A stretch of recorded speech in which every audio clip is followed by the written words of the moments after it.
はい、それでは定刻になりましたので始めさせていただきます。本日はお忙しい中、サイエンスアゴラキーノートセッションイノベーションバイデザイン科学とデザインにご来場いただきありがとうございます。私は本日司会を務めさせていただきます京都工芸繊維大学准教授の岡田栄三と申します。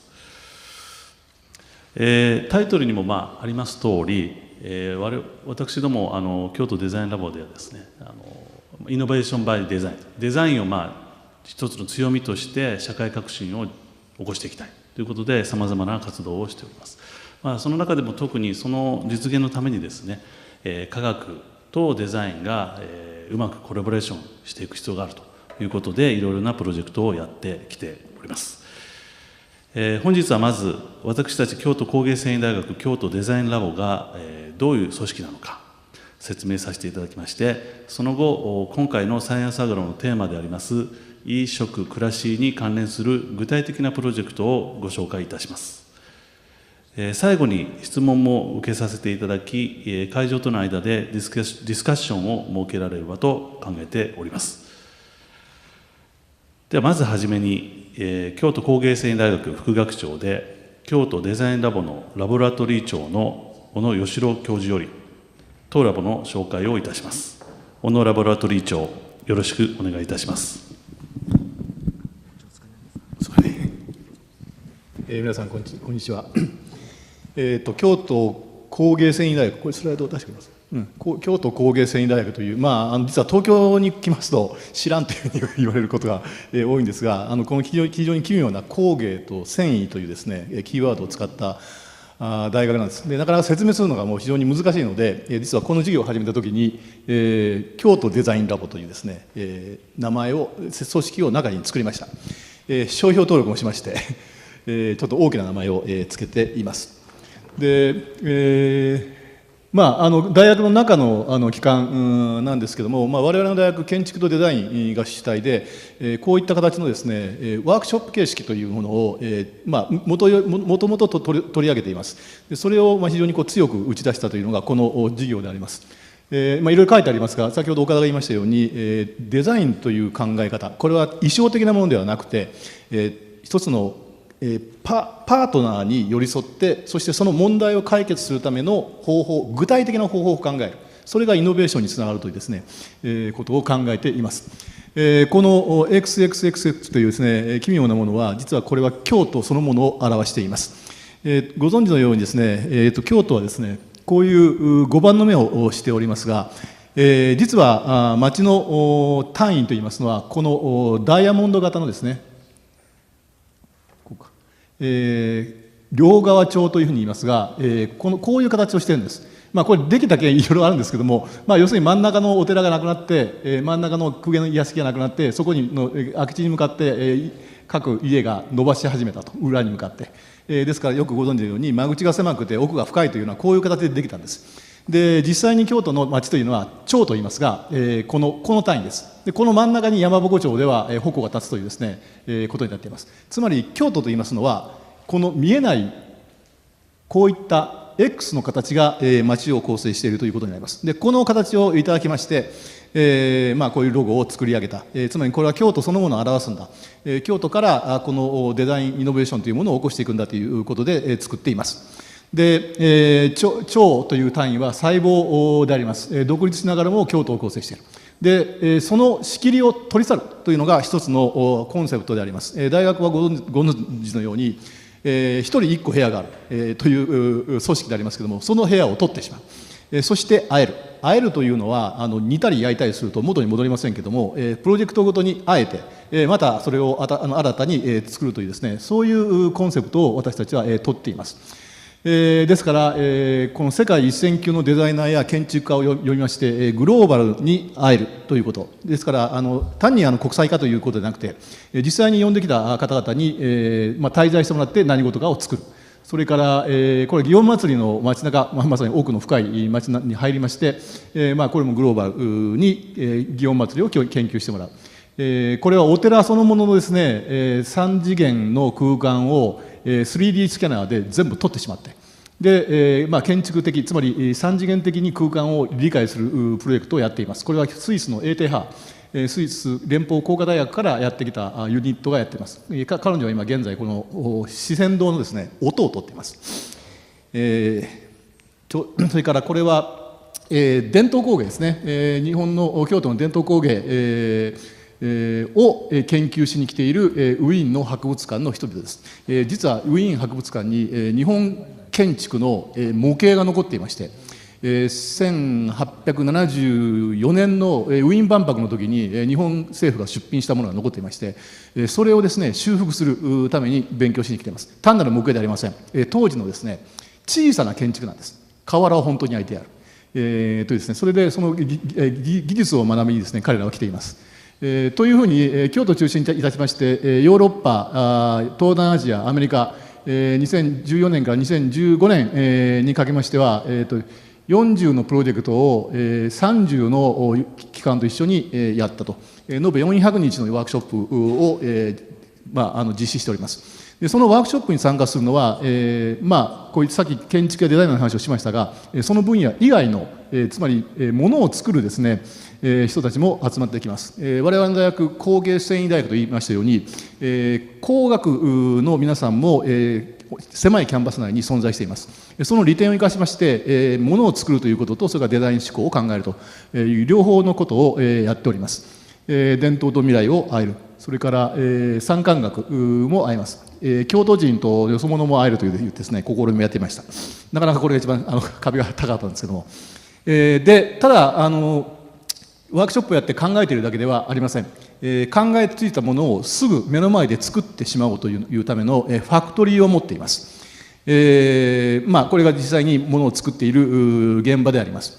ですからこのワークショップといいますのは集まって車座になって話をしているというのは最初の段階だけで、実際にあとはずっとものづくりをします。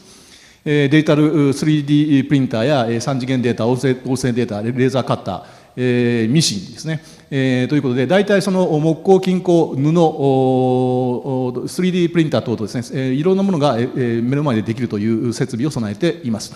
それを東京のギャラリー、実は京都だけではちょっと物足りないのであります、発信は。やはり東京に来ますと人口が10倍いますので、東京のギャラリー、これは秋葉にありますアーツ千代田3331、というところに常設の、常設というか企画のですね、展示を開設しております。来年のこれ11月になっちゃったけど11月に、そういったファクトリーを含めた、ワークショップスペースを、今建設します。先ほど言いましたように、仕切りをなるべくなくす。というですね、ことを考えています。で、このようにですね、いろいろデザインの人、建築の人、いろいろ集まりまして、ワークショップ形式で物事を作っていく。建築家、構造家、デザイナー、素材屋、プロデューサー、ファシリテーター、というですね、関係者。この場面、ちょっと後からまた出てくるかもしれませんが、要するに円卓に座って目の前で物を作ったものについて、いろいろと議論するというですね、いうことをやっております。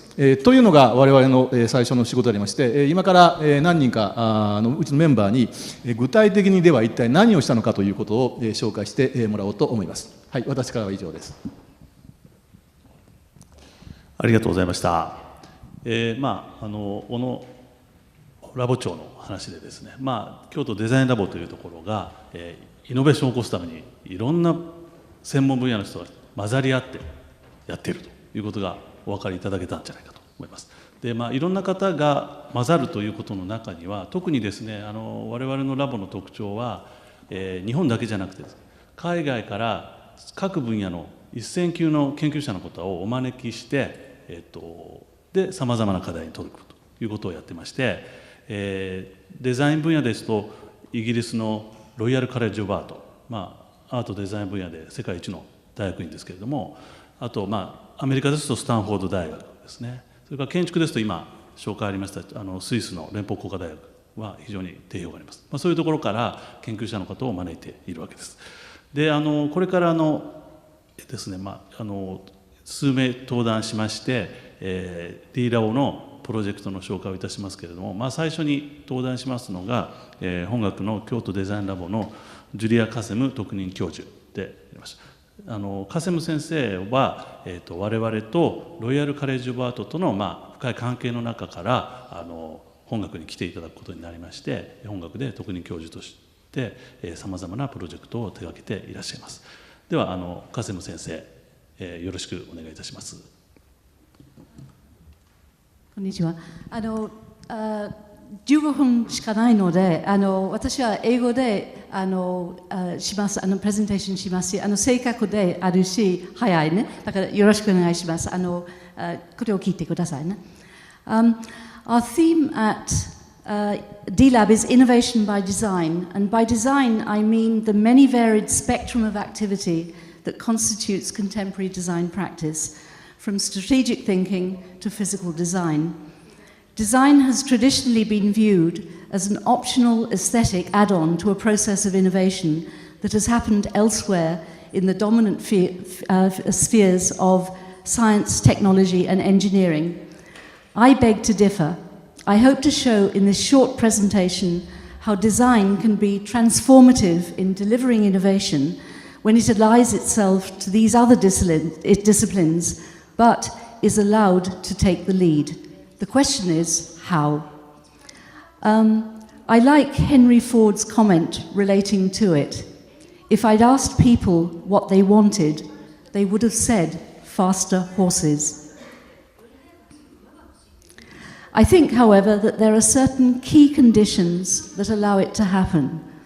The first is understanding the context in which you want it to take place, its history, potential, and inherent drawbacks, but playing to its obvious strengths. Our context goes back to the Meiji period and two schools established to technically support first the textile industry of Kyoto, and secondly, Kyoto's crafts industry. This historic context has given us huge amounts of specialist expertise in the materials sciences and technology, and being in Kyoto links to the whole spectrum of manufacture, from the traditional to the cutting-edge frontier of additive manufacturing. The link to silk and sericulture has also meant that our research in the life sciences and applied biology in particular is leading edge internationally. Our other strength is that we have a design school and a museum and archive. For designers, this represents a treasure house of knowledge that's just waiting to be communicated. It means also that there's high potential for interdisciplinary collaboration, and KYOTO D-Lab has had a wonderful opportunity to act as an honest broker to curate, facilitate, and deliver this. So when D-Lab was set up in 2014, the KIT context presented key challenges and opportunities. The first was how to find ways of encouraging cross-disciplinary collaboration inside and outside KIT.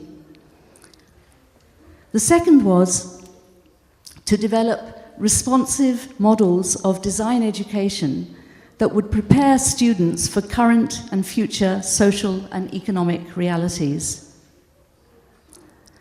Thirdly, how could D-Lab be an active content provider and not just a content receiver? But before I explain how we've approached these challenges, I'd like to clarify why I think designers are so important. Firstly, they are collaborative workers by nature, who can mediate across disciplines for the simple reason that they're able to synthesize and visualize ideas and information and employ a visual language that's accessible across disciplines in order to do so. But to go back to the necessary conditions for delivering innovation, interdisciplinary projects require an inclusive methodology if they are to succeed.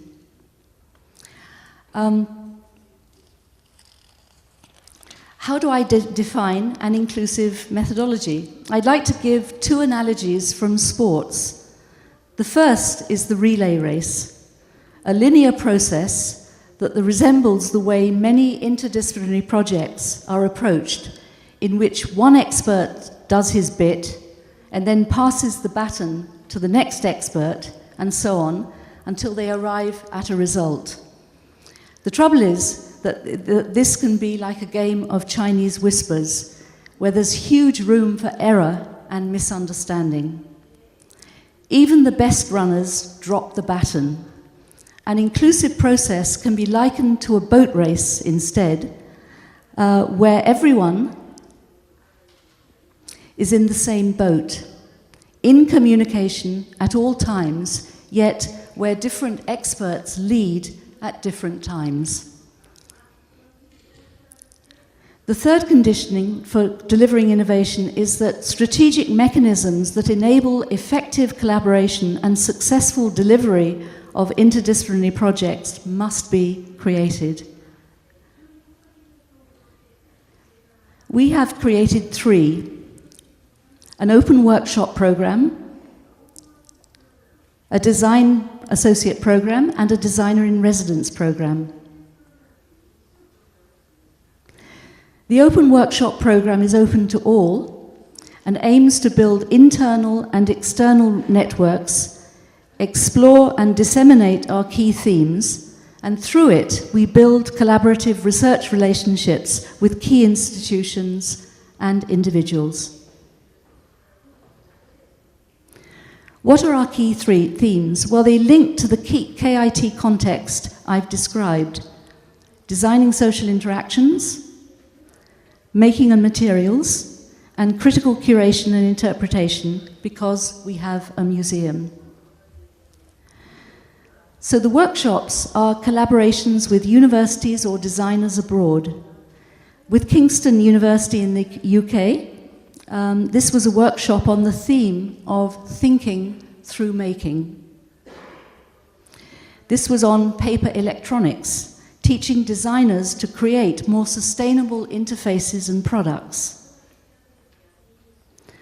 Last weekend, Marcel Helmer, our current design associate, led a workshop on game mechanics, teaching designers and others how to program using the medium of gaming as a platform.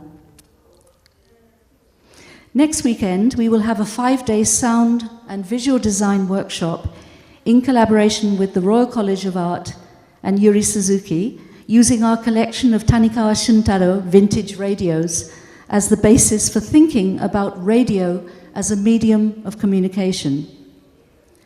Yuri Suzuki will then spend a month creating a signature work in response to the collection, and we will show the results at our D-Lab gallery in Tokyo next year, so watch this space. But let me show you how the programs are linked and how they work together. Workshops are often used to scope out and brainstorm a subject. This design upcycling workshop held last year looked at how textile waste could be used to create new materials, and from that, new product possibilities. Who did it involve? Well, we had specialist textile producers, textiles and other materials recyclers, KIT students, students from other universities, and JICA trainees from Brazil and Mexico. The workshop kicked off the design associateship of Michel Bagaman, who you can see here, a young designer from Eindhoven, whom we'd invited to be our design associate to carry out an in-depth project in collaboration with KIT's Center for Advanced Fibroscience. This slide shows Michel on the right, Professor Teru Kimura, Masaki Ebara, a silk weaver from the Tanga Peninsula, and Motoko Chimura, a PhD student of Professor Kimura's. Ebara-san runs a specialist weaving firm that produces priestly garments. The problem is that the market is in decline. He had developed Japan's finest 14 denier silk, but had no product applications for it beyond stoles. This context led to the design question that underpinned Michel's project. How can 3D printing, allied to innovative design, find new product scenarios for Japan? Japan's traditional weaving industry to actively preserve its skills base and livelihood. Her first inspiration had come during the workshop where she'd created 3D printed structures in polylactic acid. Working with Inoue-san from our digital fabrication lab, Michel reversed the principle of conventional fiber-reinforced plastic by 3D printing PLA structures that you can see in the upper part of this picture on the floor. And then she heat pressed them between layers of silk, which then opened up the possibility of creating 3D structured products instead of conventional 2D ones with the silk alone. From these, she developed a series of lighting products based on origami principles.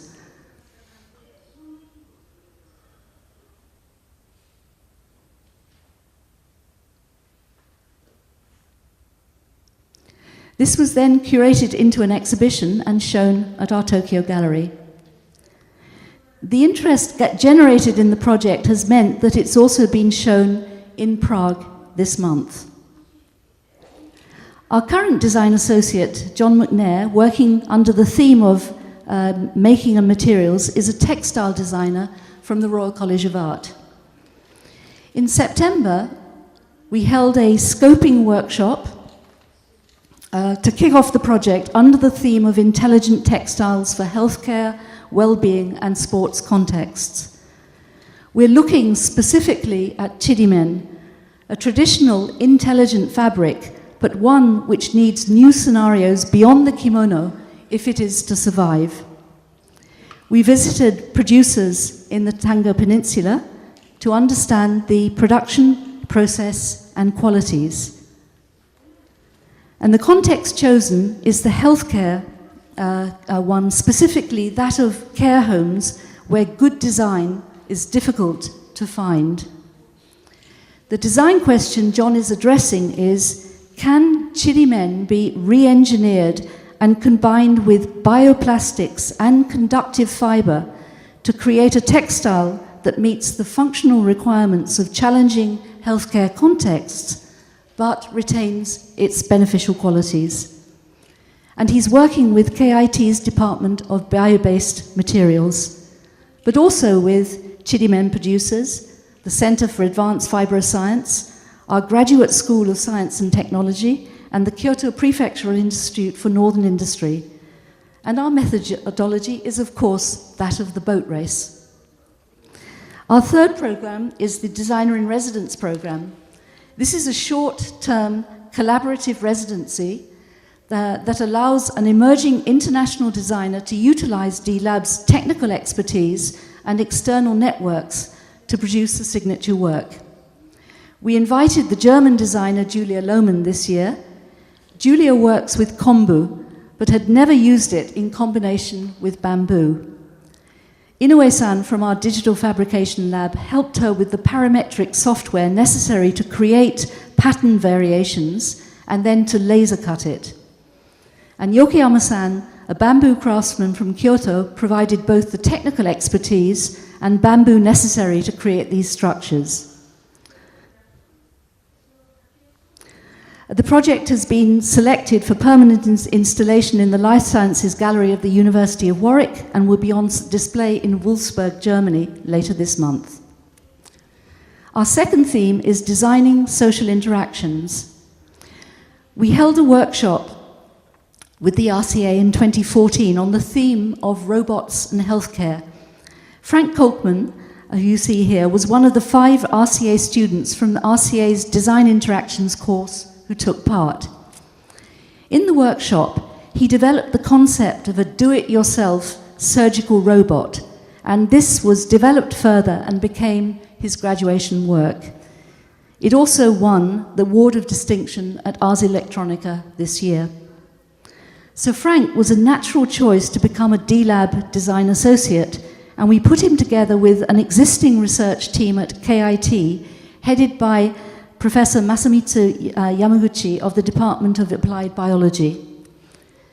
Professor Yamaguchi is creating a genetic map for an obscure neurological progressive condition called Charcot-Marie-Tooth, and is working actively with CMT patients and specialists at the Kyoto Prefectural University Hospital. Now, KIT has high expertise in Drosophila research, both at the Matsugasaki campus and at our Drosophila Genetic Resource Center in the Saga campus. So what were the issues that drove this design project? Firstly, CMT has no cure, and there's no interest in drug companies in CMT. It's perceived as rare and complicated, and it just won't make them any money. And the cost also of creating transgenic mice is very high. So the design questions that evolved from this was whether it was possible to use transgenic Drosophila as wildcards for testing drug compounds directly, because in comparison to mice, using Drosophila is easy, cheap, and fast. The second question was, could we think of alternative strategies to generate interest from pharmaceutical companies to include obscure, complicated, or unmarketable diseases like CMT in drug research? Frank based his final idea on the climbing assay test that Professor Yamaguchi uses, in which the climbing speed of normal Drosophila is compared with that of CMT transgenic Drosophila. He researched the science behind the process and developed a proposal for a user participatory domestic drug screening kit that replicated the climbing assay test, and he called it Designs for Flies. Here you see how it works is that overhead webcams track the progress of the normal and CMT transgenic flies. They collate and transmit the data to see whether existing drug compounds could potentially provide a cure. This is a very short description, but please go to our booth at Science Agora to view the video, which explains the project, and you can also see it online. Needless to say, we were delighted when Frank won the 2016 Dutch Design Award for Service and Systems last week in Eindhoven. Thank you for your attention, and I'd like to introduce you now to Marcel Helmer, who is continuing the collaboration with Professor Yamaguchi and his team, but from a very different perspective. During the course of the first stage with Frank, one of the CMT patients said, flies, she could not understand why such an insignificant and dirty insect like a fly could be so important. So Marcel, we've asked him to communicate the importance, the invaluable nature of the Drosophila. So thank you very much, and I'll pass to Marcel.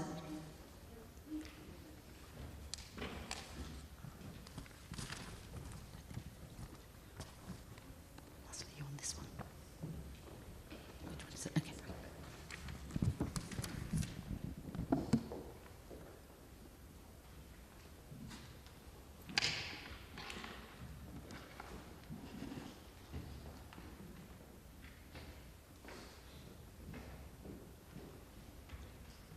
Hello.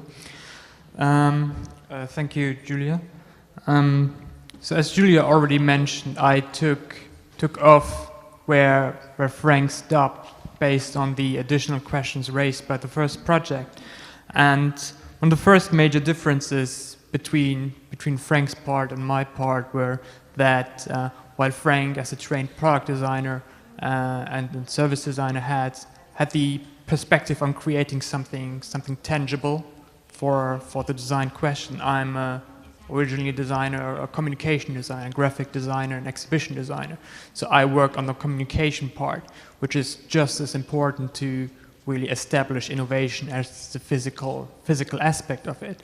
We have to introduce a communication system for having new ideas to make them actually part of the world we want them to exist in.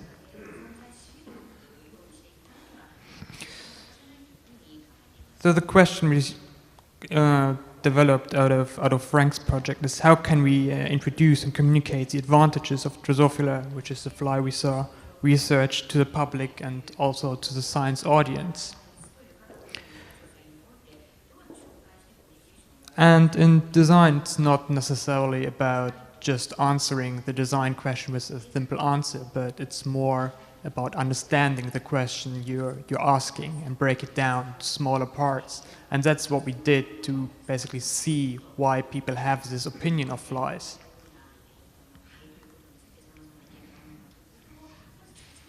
So first, a few steps about my personal idea, what science communication really means for me. The first and really one of the most basic steps of any design discipline that aims to communicate is to create an excitement, to create interest and curiosity, to create something people haven't seen before, so they want to look into it and learn more, they engage. So you have to draw people in before you can teach them anything and let them know new things. If they're bored, if it's something common, it's going to be difficult to have them spend some of their valuable time on your ideas, what you want to tell them.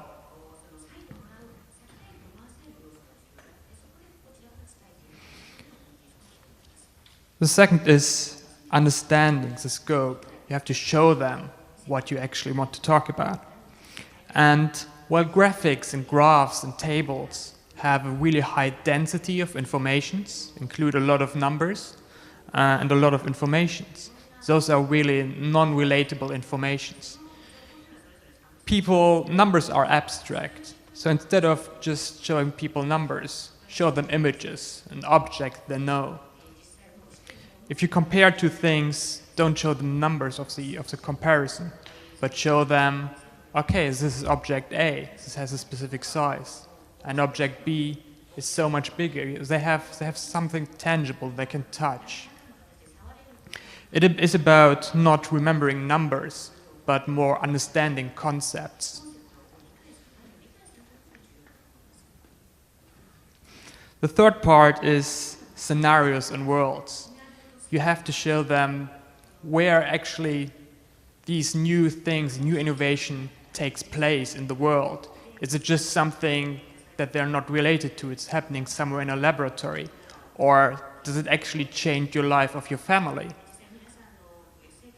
Show it linked to people, how it can change the life of people, like the Drosophila research, the CMT research, which can help patients actively. That already gives it a bigger image, a bigger scenario of how it can change the world by attaching people directly affected by it. It's not abstract anymore. It takes it out of the laboratory itself. Now about the ongoing project, Design for Flies, that I'm currently working on at KIT.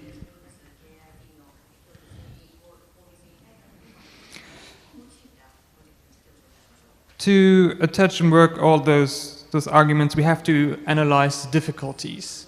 Understanding the questions, what I mentioned earlier. And there were a lot of questions and a lot of things attached to the fly. So we break down our question into smaller questions. And it's important to realize that we're in design, we're not starting with a blank canvas, with a blank sheet of paper. But everything we talk about, everything we design, already has things associated with this. People already know parts of it. People already have ideas about it when we start. And we have to think about what those ideas are, positive and negative, how we can change them or how we can use them for our own design.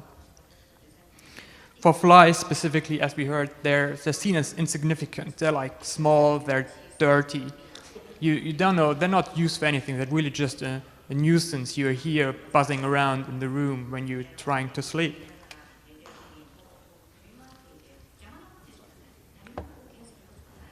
And over more than the last century, there were like several campaigns having basically advertising the negative impact that flies have, as you can see in these public health campaign posters from the 20th century, actively spreading the information about the negative impact of flies, which created a more and more negative image in the minds. It's part of our social idea of what a fly is and what it can do.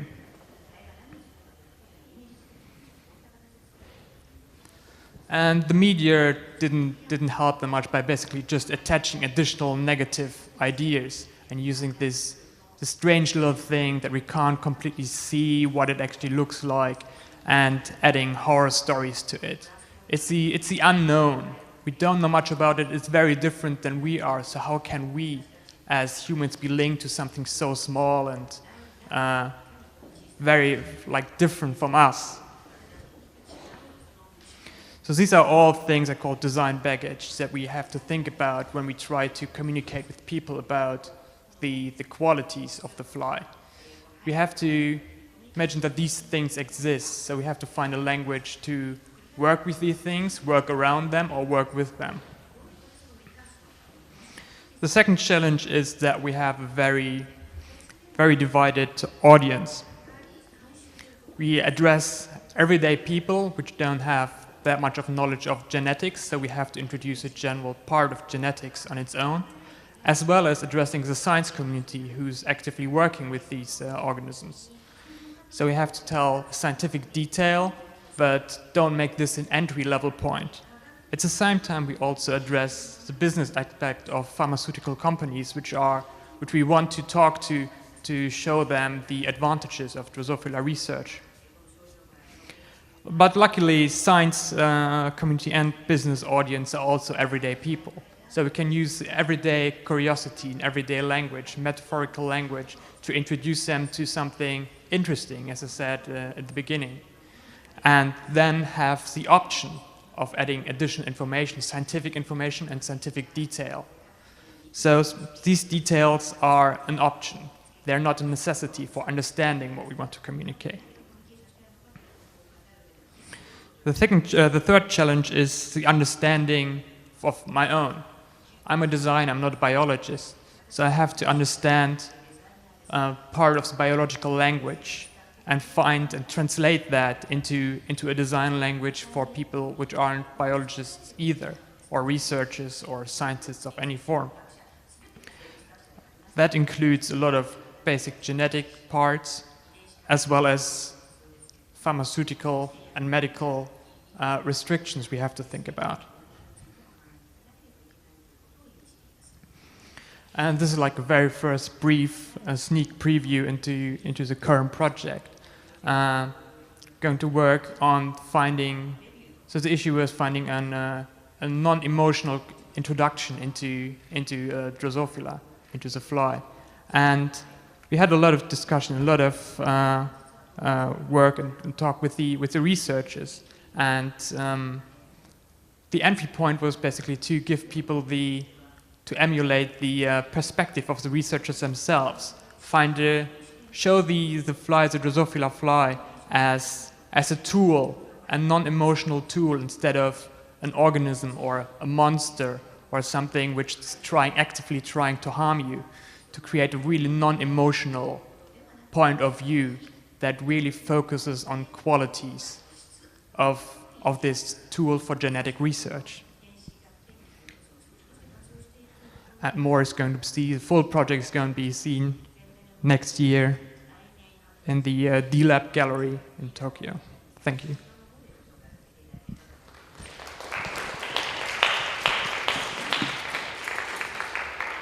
ありがとうございました。今ジュリア・カセム先生、それから今デザインアソシエイトとして、京都デザインラボで、プロジェクトに取り組んでおりますマルセル・ヘルマー氏からのお話でした。カセム先生からお話ありました通り、私たちはデザインを強みとして社会革新を実現していきたいということで活動しています。でそのためにはコラボレーションが何より重要であると考えているということです。でそのコラボレーションを促進していく、いいコラボレーションをしていくために、私たちは3つのプログラムをやっていますよというお話でした。ワークショップ、デザインアソシエイトプログラム、それからデザイナーインレジデンスということですね。そのプログラムの下で、3つのテーマをやってますよと。メイキング&マテリアルズ、素材の革新をしたい。それから、デザイニング・ソーシャル・インタラクションズ、社会的な課題に取り組む。いい社会的なインタラクションを作りたいということ。それからもう一つは、クリティカル・クリエーション。美術館を活用したプロジェクトをやっていますということです。で、その中でですね、特にいろんなプロジェクトの中で、今回のサイエンスアゴラのテーマにも関わって、それから私たちとしてもとてもよく成功したプロジェクトだと思っているショウジョウバエを使った、新しい、難病のための薬の開発のためのキットを開発するプロジェクトのお話がありました。それに取り組んだのが、ロイヤルカレッジ・オブ・アートから、卒業したばかりの若い研究者であるフランク・コルクマンというデザイナーでしたということです。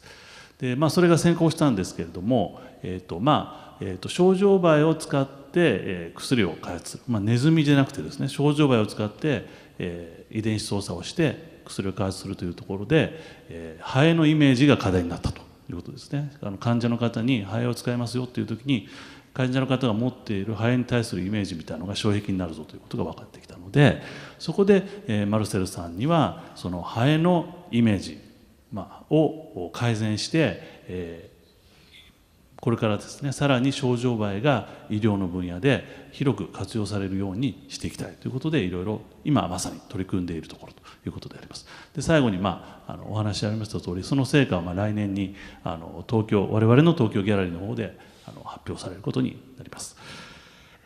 はい、以上が、特に医療の E ですね、E に関するプロジェクトのご紹介でありました。